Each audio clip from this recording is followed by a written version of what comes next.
परमेश्वर पिता, आपके बेटे प्रभु यीशु के नाम में हम सब आपके सामने आते हैं।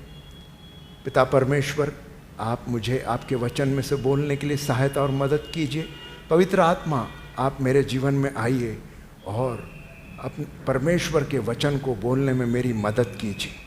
पिता परमेश्वर, यह वचन लोगों के हृदय में बोया जाए और लोग मध्यस्थी की प्रार्थना में प्रबल हो पाएँ।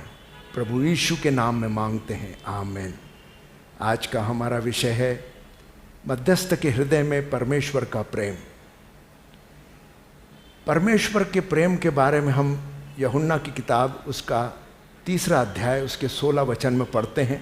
क्योंकि परमेश्वर ने जगत से ऐसा प्रेम रखा कि उसने अपना इकलौता पुत्र दे दिया, ताकि जो कोई उस पर विश्वास करे वह नाश न हो परंतु अनंत जीवन पाए। आपने और मैंने परमेश्वर के प्रेम को उस क्रूस पर देखा है और प्रभु यीशु हमें कायल करते हैं। उन्होंने वह कार्य उस क्रूस पर पूरा किया जहां हमारे सामने एक उदाहरण बनता है परमेश्वर के प्रेम का। मैं मेरे जीवन की एक घटना को आपके सामने लाना चाहता हूँ। एक बार एक पास्टर साहब के साथ मुलाकात हुई और उनसे बाद में बातचीत करने के लिए हमने उन्हें मैसेज डाला, तो उन्होंने उस बात का जवाब नहीं दिया। आजकल की टेक्नोलॉजी के कारण हमको पता चल जाता है कि उन्होंने मैसेज पढ़ तो लिया है लेकिन जवाब नहीं दिया। तो मेरे मन में परेशान होने लगा, थोड़ा दुखी था, क्या बात है, खेदित होने लगा कि वे जवाब क्यों नहीं दे रहे हैं। जब मुझे जवाब नहीं मिला तो मेरे मन में उनके प्रति गुस्सा आने लगा। मेरा हृदय गुस्से से, अक्षमा से और एक निराशा से भर गया। यहाँ हम देखते हैं कि मेरे जीवन में अगर मैं उनके लिए प्रार्थना करना चाहूँ तो मैं प्रार्थना पूरे ढंग से नहीं कर पाता था, क्योंकि मेरे हृदय में परमेश्वर का प्रेम नहीं, मेरे हृदय में पूरी तरह से निराशा, अक्षमा की भावना और गुस्सा भरा हुआ है। आज से 2014 के अंदर जब मेरी पत्नी का देहांत हुआ, उसके पहले मैंने जॉब गंवा दिया और ऐसी स्थिति के अंदर मेरा हृदय पूरी तरह से कड़वाहट से भर गया। मेरे में निराशा आ गई और मैं पूरी तरह से टूटा हुआ था।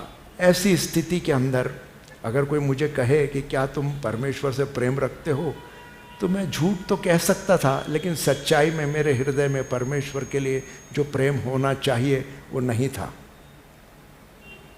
इन उदाहरणों को देखते हुए हम एक बात को समझते हैं कि अगर हम हमारे जीवन के अंदर जीवन की समस्याओं को, परेशानियों को, दुखों को, तकलीफ़ों को, अक्षमा की भावनाओं को, निराशा को अगर जगह देते हैं तो हम प्रेम नहीं कर पाते। परमेश्वर ने जगत से ऐसा प्रेम किया कि उसने अपना इकलौता पुत्र हमारे लिए दे दिया। आगे परमेश्वर के वचन में 1 यूहन्ना उसका 4 अध्याय 7 से लेके 10 तक ऐसा लिखा है, हे प्रियो, हम आपस में प्रेम रखें क्योंकि परमेश्वर प्रेम है और जो कोई प्रेम करता है वह परमेश्वर से जन्मा है और परमेश्वर को जानता है।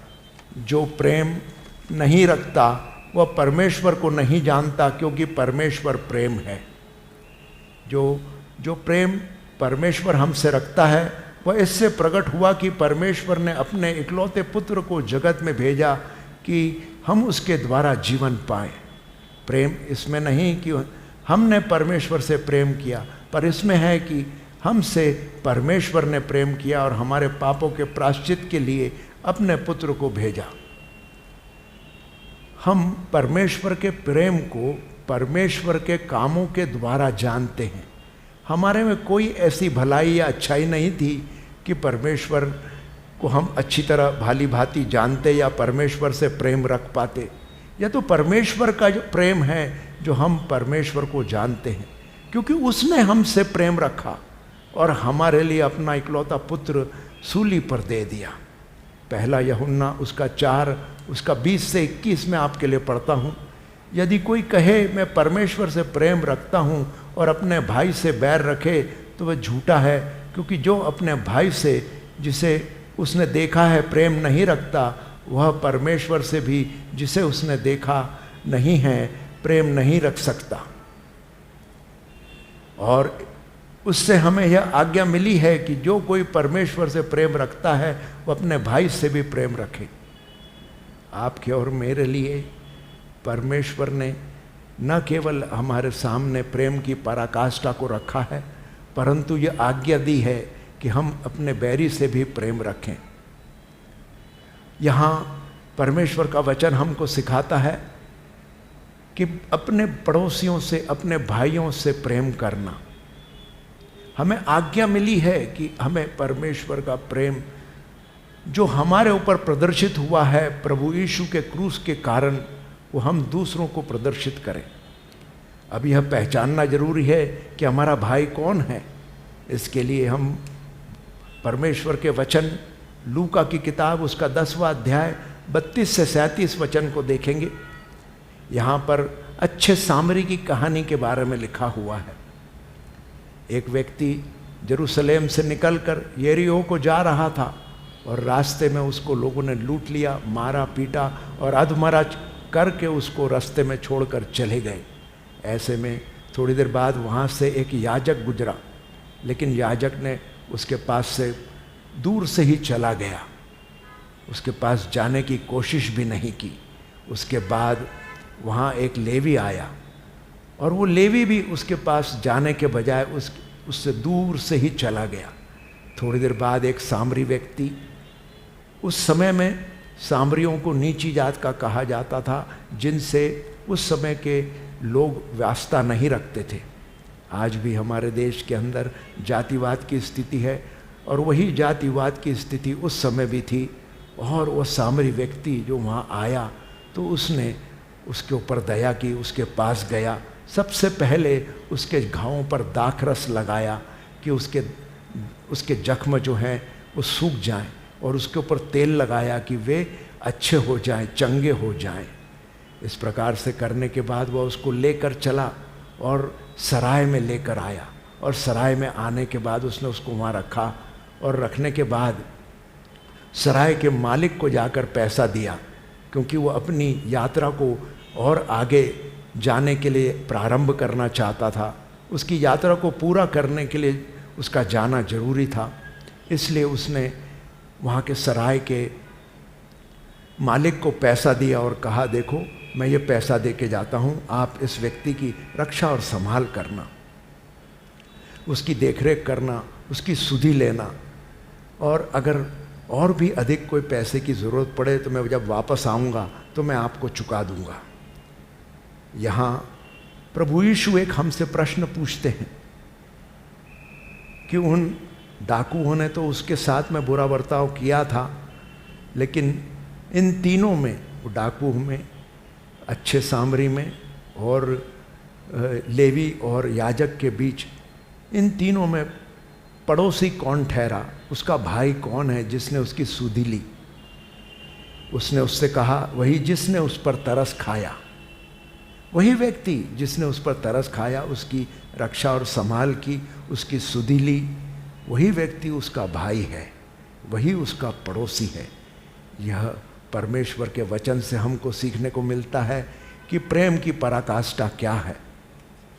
आगे हम परमेश्वर के प्रेम में जानते हुए, सीखते हुए 4 प्रेम के बारे में देखेंगे। प्रेम 4 प्रकार के होते हैं।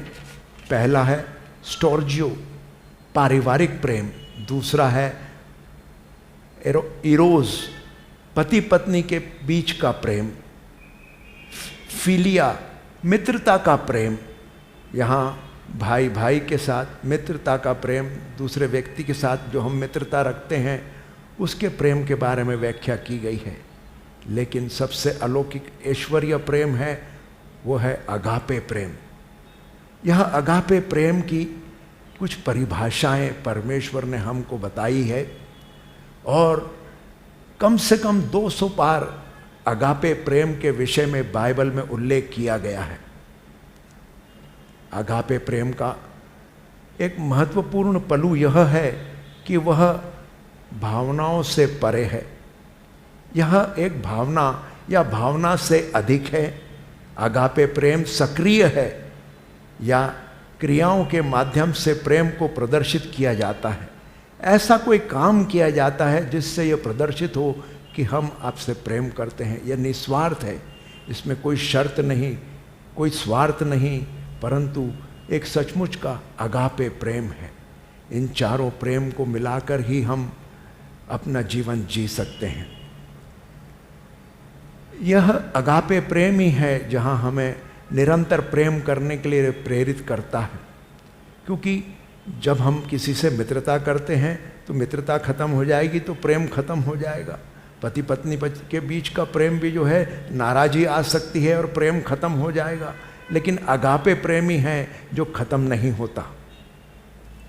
परमेश्वर के वचन मत्ती 22वां अध्याय और 37 से 39 वचन में परमेश्वर की महान आज्ञा के बारे में लिखा है।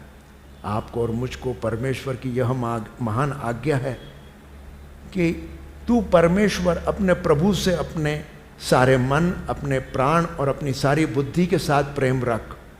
और बड़ी और महान आज्ञा यह है कि उसके समान यह भी है कि तू अपने पड़ोसी से अपने समान प्रेम रख।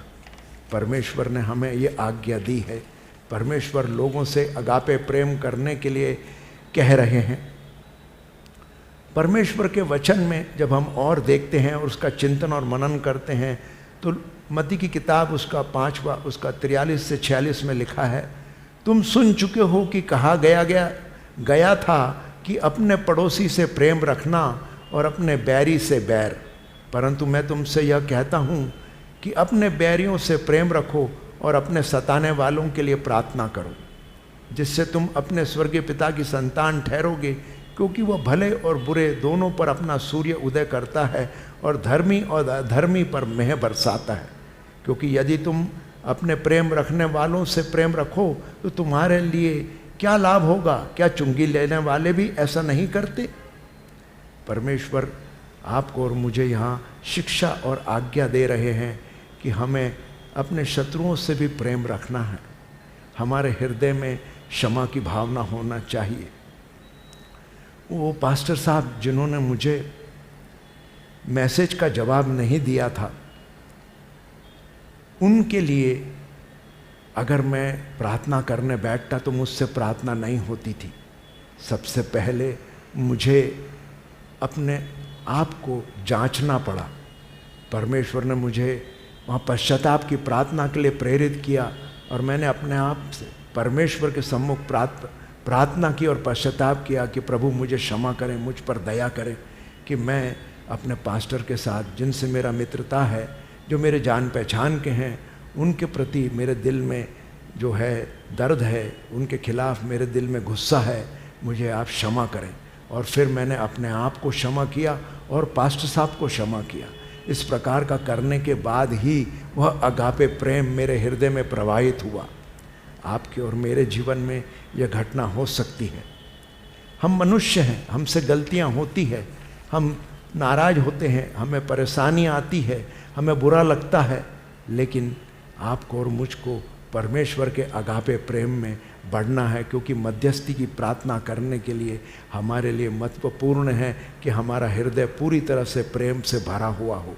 अगर हमारे हृदय में प्रेम नहीं तो हम उनके लिए प्रार्थना नहीं कर पाएंगे, हम उनके लिए परमेश्वर के सम्मुख गिड़गिड़ा नहीं पाएंगे कि परमेश्वर पिता आप उन पर दया कीजिए। पहला यूहन्ना उसका 4:18 में लिखा है, प्रेम में भय नहीं होता, वरन सिद्ध प्रेम भय को दूर कर देता है, क्योंकि भय का संबंध दंड से होता है और जो भय करता है वह प्रेम में सिद्ध नहीं हुआ। आपको और मुझको जब प्रेम करने की आज्ञा दी गई है तो वो बिना किसी भय के प्रेम करना है। अगर हम उनके प्रति कोई भय रखते हैं, डर रखते हैं, तो ये संसारी डर हो सकता है। संसार का डर हमारे जीवन में परमेश्वर के प्रेम को जगह नहीं लेने देता। अगर हमारे हृदय में परमेश्वर के प्रति डर है, एक आदर के साथ का डर है, तो हम परमेश्वर के प्रेम में आगे बढ़ पाते हैं। परिपक्व प्रेम भय को निकाल देता है। यदि हृदय में प्रेम के बदले डर है तो दंड और न्याय को हम देखेंगे। अगापे प्रेम की परिकाष्ठा को अपने हृदय में स्थापित करना, यह एक याजकीय सेवा के लिए जरूरी बात है। आप और मैं स्वयं के ही परेशानियों में नफरत, गुस्सा, जलन, अहंकार, निराशा, इन सारी बातों से भरे हुए होते हैं और हर एक से अगापे प्रेम नहीं कर पाते। हमें इन बातों के ऊपर विजय पाकर परमेश्वर के प्रेम को अपने हृदय में जगह देने की आवश्यकता है। अगर किसी व्यक्ति ने हमारे साथ बुरा किया है, दिल दुखाया है, बदला लेने की इच्छा हमारे दिल में आती है, नफरत हमारे दिल में पैदा होती है और हम प्रेम के बजाय एक ऐसे प्रवाह में बहने लगते हैं जो हमें मध्यस्थी की प्रार्थना के लिए उपयोगी नहीं होता, क्योंकि हमारे हृदय में परमेश्वर का प्रेम नहीं। लेकिन परमेश्वर के प्रेम से भरकर अगर हम प्रार्थना करते हैं तो हम नरक से लेके स्वर्ग के एक रास्ते को तैयार कर रहे हैं। हम परमेश्वर के लिए, उसके राज्य की स्थापना में उपयोगी होते हैं। याकूब की किताब उसका 3 अध्याय उसका 14 और 15 वचन हम पढ़ेंगे। यदि मैं तुम अपने मन में कड़वी ईर्ष्या और स्वार्थ रखते हो तो डींग न मारना और न ही सत्य के विरुद्ध झूठ बोलना। यह आज्ञा वह नहीं जो ऊपर से उतरता है, वरन संसारिक और शारीरिक और शैतानी है। परमेश्वर आपको और मुझे अपने वचन के द्वारा यह सिखा रहे हैं कि हृदय की कड़वाहट, ईर्ष्या, जलन, यह सारी बातें हमें परमेश्वर के प्रेम से दूर कर देती है। हम परमेश्वर के प्रेम में नहीं परंतु नफरत से जीते हैं। गिलातियों की किताब उसका 5 का 22 में हमको पवित्र आत्मा के फलों के विषय में बताया गया है। और आत्मा का फल प्रेम है, आनंद है, शांति है, धीरज है और दया, भलाई और विश्वास है। कठोर मन में प्रेम नहीं हो सकता। अगर हमारे हृदय में कठोरता है, गुस्सा है, नफरत है तो हम प्रेम नहीं कर पाएंगे। हाँ, हम दिखावा जरूर कर सकते हैं, लेकिन पूरी तरह से 100% प्रेम कर जिस प्रकार से परमेश्वर ने हमसे प्रेम किया, वह प्रेम की पराकाष्ठा को हम पा नहीं सकते हैं जब तक हम परमेश्वर के प्रेम में ना बढ़ें। हालेलुया। इफिसियों की किताब उसका 3 का 17 में आपके और मेरे लिए एक विशेष आज्ञा है। और यहाँ परमेश्वर कहते हैं कि विश्वास के द्वारा मसीह तुम्हारे हृदय में बसे कि तुम प्रेम में जड़ पकड़कर, नींव डालकर परमेश्वर के कार्यों में आगे बढ़ते जाओ।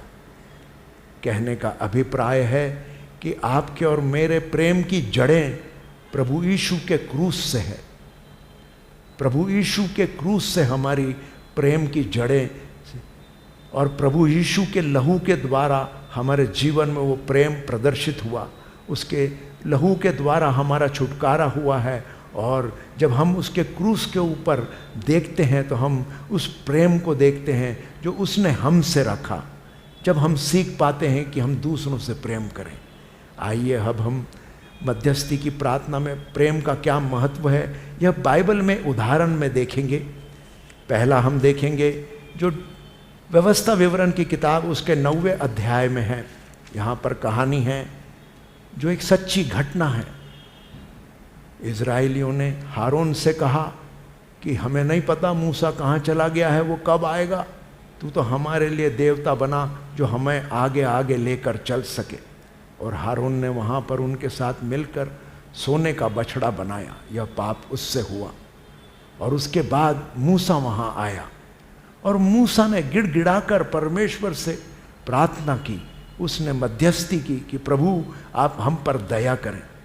एक जगह पे तो वो ऐसा उल्लेख करता है मूसा कि पिता परमेश्वर आप मेरा नाम जीवन की पुस्तक में से निकाल दीजिए, लेकिन उन सबको आप छुटकारा प्रदान कीजिए। यह बोलना इसका मतलब है कि वह परमेश्वर के अगापे प्रेम से, निस्वार्थ प्रेम से भरा हुआ है और उस प्रेम के कारण ही वह यह इस प्रकार की प्रार्थना कर पाया, मध्यस्थी कर पाया। आपके लिए और मेरे लिए ये एक बहुत अच्छा उदाहरण है मध्यस्थ के हृदय में परमेश्वर का प्रेम। आगे नए नियम के अंदर स्तिफनुस के साथ जो वहाँ के लोग थे वो उसको पत्थर से मार रहे थे और इस तरह से मार रहे थे कि उसकी मृत्यु हो गई, लेकिन स्तिफनुस ने मुंह से उफ तक नहीं किया। उसने उनके खिलाफ कोई कड़वाहट, कोई गुस्सा, कोई बैर, कोई जलपन, कोई जलजलाहट नहीं दिखाई। वह पूरी तरह से सहन करता रहा और प्रभु यीशु के अगापे प्रेम को, परमेश्वर के अगापे प्रेम को प्रदर्शित किया और उसने अपने मुंह से कहा कि मैं इन सब को क्षमा करता हूँ। ये बहुत बड़ी घटना है, ऐसा कर पाना आसान नहीं है, लेकिन परमेश्वर के वचन को जब हम सुनते हैं, समझते हैं और परमेश्वर पर विश्वास करते हैं और प्रभु यीशु के क्रूस को देखकर चलते हैं तो हमारे हृदय के अंदर परमेश्वर का प्रेम आता है, जिसकी जड़ें परमेश्वर प्रभु यीशु के क्रूस से है। हालेलुया। आगे हमारे लिए परमेश्वर आधार है। एक और सच्ची घटना है जहाँ एक व्यक्ति है, वह उससे जब भी पूछा जाता कि क्या तुम परमेश्वर से प्रेम करते हो, तो वो कहता हाँ मैं परमेश्वर से प्रेम करता हूँ। और जब भी उससे यह पूछा जाता कि क्या भाई तुम्हारी प्रार्थनाओं को परमेश्वर ने सुना है और तुम्हारे जीवन में कुछ अच्छा हो रहा है, तो वो कहता कि परमेश्वर मेरी प्रार्थनाओं को जरूर सुनते हैं, लेकिन वे मुझे आशीष नहीं देंगे, दूसरों को जरूर देंगे। यह उसका अनुभव अपने पिताजी के कारण था।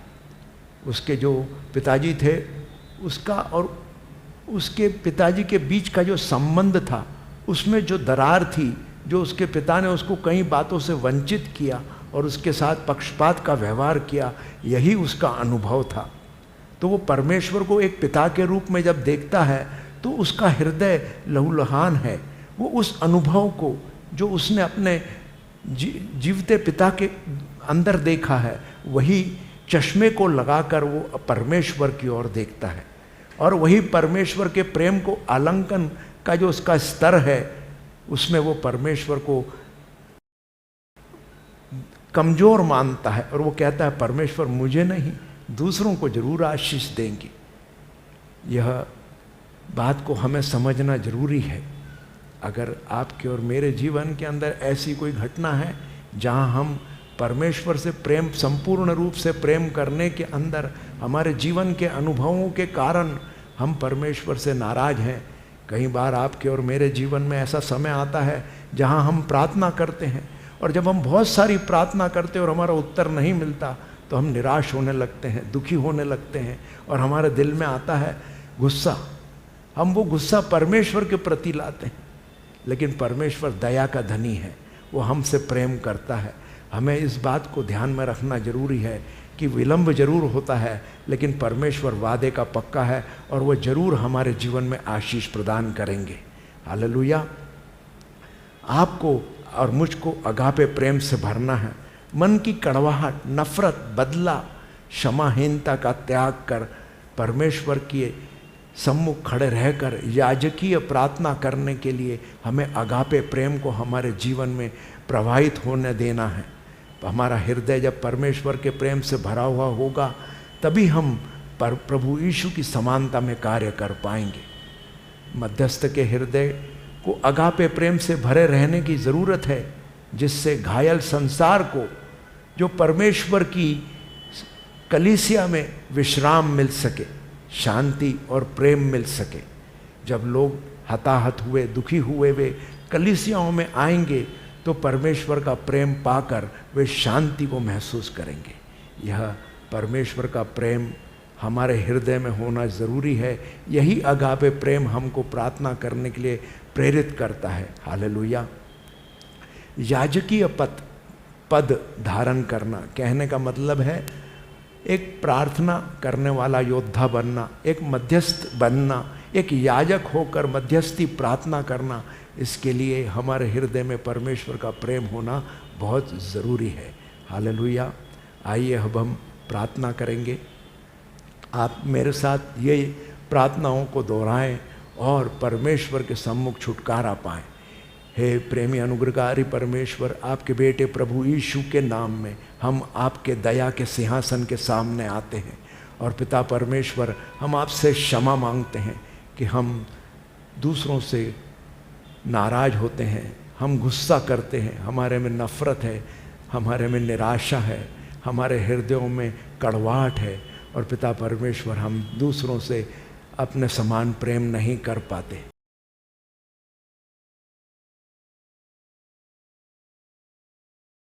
हमारे में परमेश्वर पिता एक निराशा है कि आप हमारे जीवन में काम नहीं करेंगे, हम ऐसे ही दुख में हमारा जीवन व्यतीत करेंगे।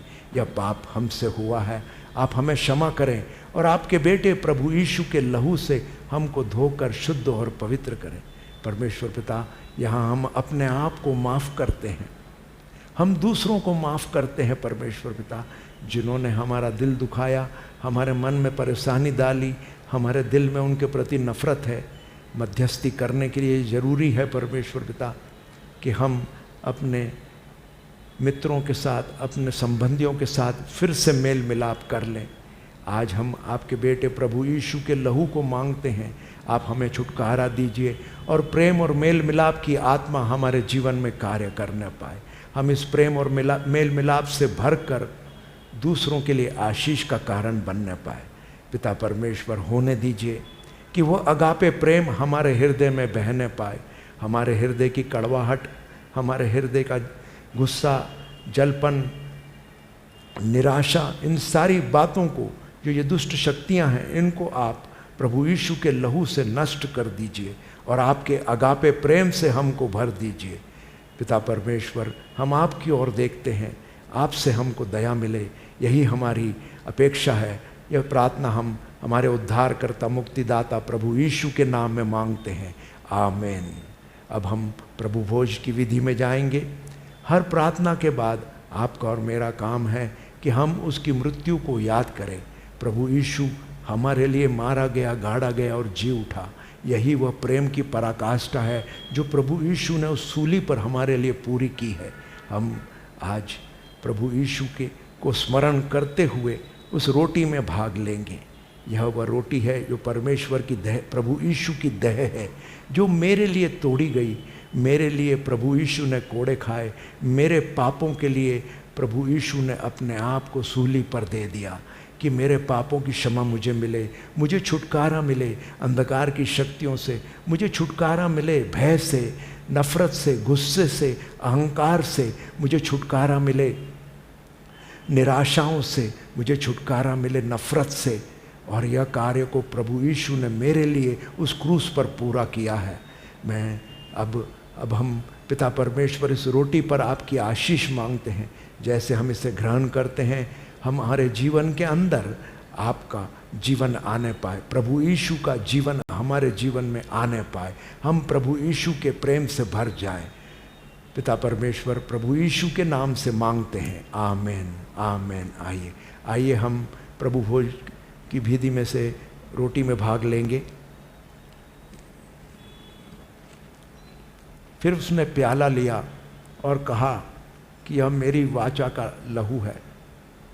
प्रभु यीशु ने परमेश्वर के साथ एक नई वाचा बांधी और अपने लहू के द्वारा हमें छुटकारा प्रदान किया। हमारा कर्तव्य है, जो हमको आज्ञा दी गई है कि तुम मेरे प्याले में से पिया करो और मेरे लहू में से पिया करो और मेरे शरीर में से खाया करो, तो तुम मेरे कहलाओगे और तुम में मैं जीवन प्रदान करूँगा, अनंत जीवन। पिता परमेश्वर, अब हम इस प्याले के ऊपर आपका आशीष और अभिषेक मांगते हैं। अब हम इसे प्रभु यीशु के नाम में ग्रहण करते हैं। पिता परमेश्वर, आपका अनुग्रह और अभिषेक हमारे साथ बना रहने पाए, आपके अगापे प्रेम में हम बढ़ने पाएँ, आपका जीवन हमारे जीवन में, जो अनंत जीवन का वादा आपने हमसे किया है, वो हमारे जीवन में पूरा होने पाए। यह प्रार्थना हम प्रभु यीशु के नाम से मांगते हैं, आमीन।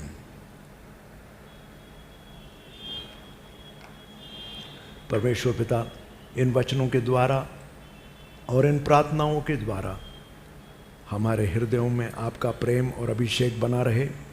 धन्यवाद के साथ प्रार्थना मांगते हैं प्रभु यीशु के नाम में, आमीन।